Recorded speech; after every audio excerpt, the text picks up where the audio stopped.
So here it is, 38 years later, and I get Attorney General to fax this to me. Office of Attorney General, Special Prosecutor, Capitol Center, Drive, Frankfort, Kentucky. Here's the phone number. To Larry Kaufman. Fax. Date. 2/2010. 5 pages per request. As you can see, it's another page. It's case number 10-14-70-37. Jefferson County, Division 13, plaintiff. Motion. Notice motion for order.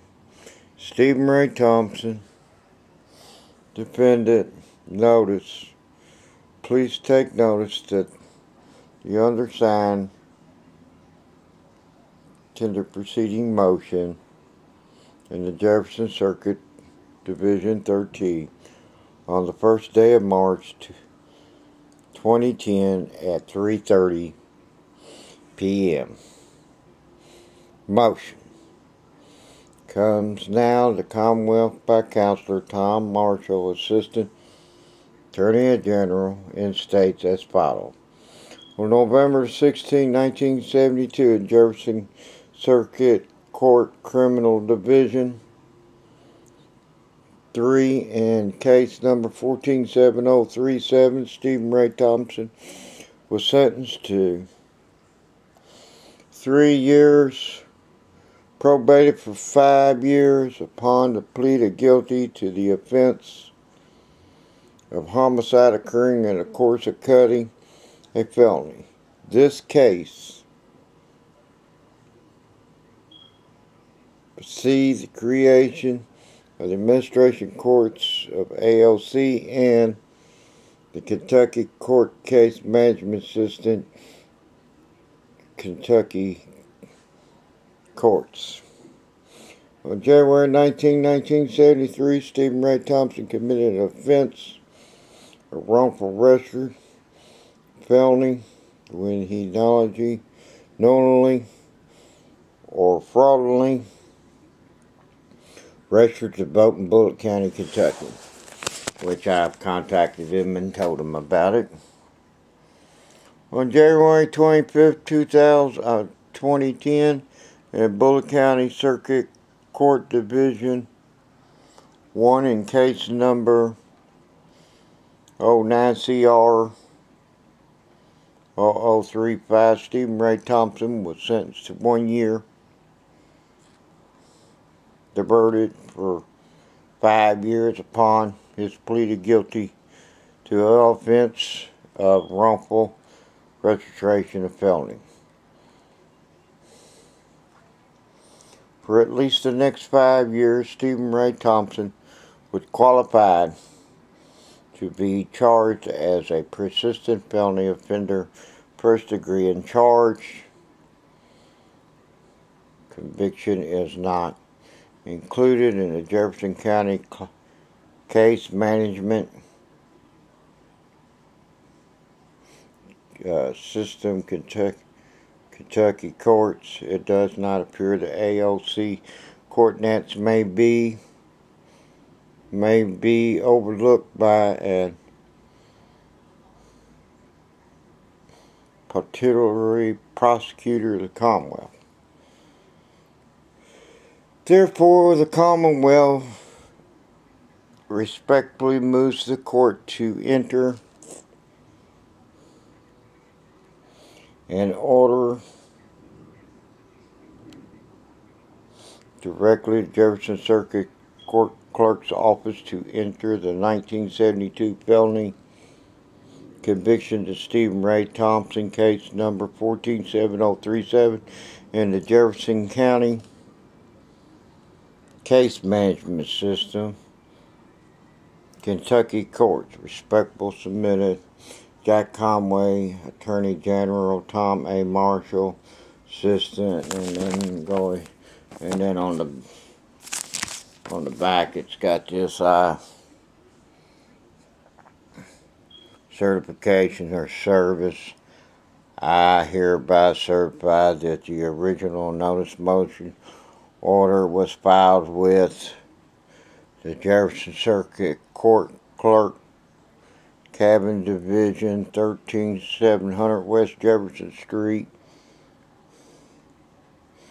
Louisville, Kentucky, and a true copy of the same was mailed by the first class mail. Postage prepaid to Honorable Wanda Baker, Chief of Staff of General Counsel for the Jefferson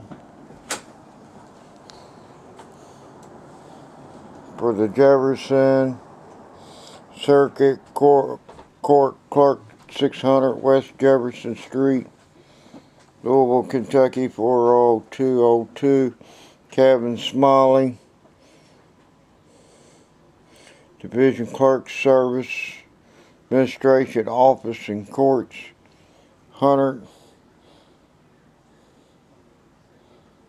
Mill Creek, Park, Frankfort, Kentucky, 40601.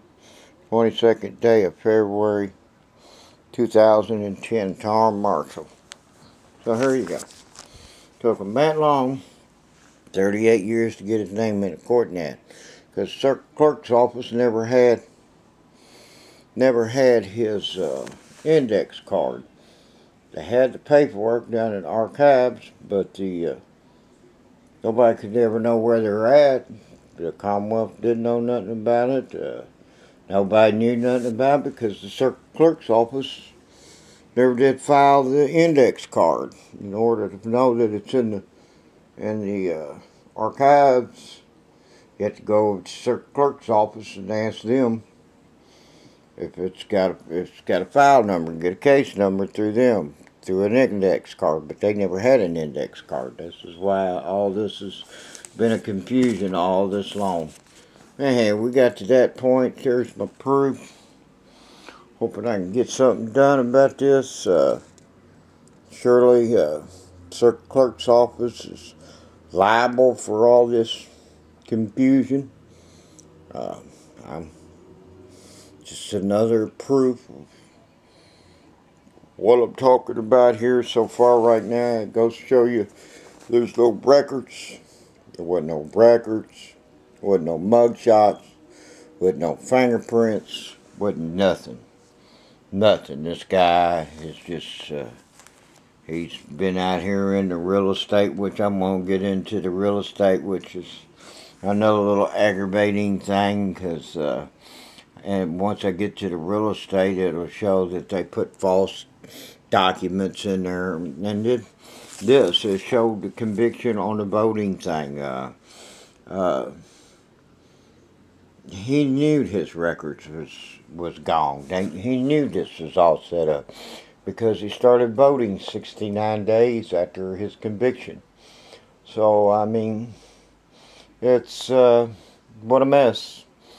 But anyhow, that's where I'm at there. I don't understand why the Jefferson County Commonwealth would be writing me a letter back like that, stating that, you know, they wouldn't know why we're seeking justice after all these years. You just read it.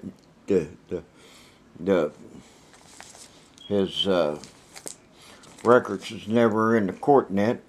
So, I'm not saying it. Their papers are saying it. These are Commonwealth papers. These are not my papers. It's their papers. I'm not saying this at all. This is all what they're saying. Here they are. I'm looking for somebody to be accountable for all this. But I'll continue on. I'm going to present some more evidence. And hopefully I can get something done here. Next thing I'm going to talk about is how I got into real estate. And it's terrible. But anyhow, here they are.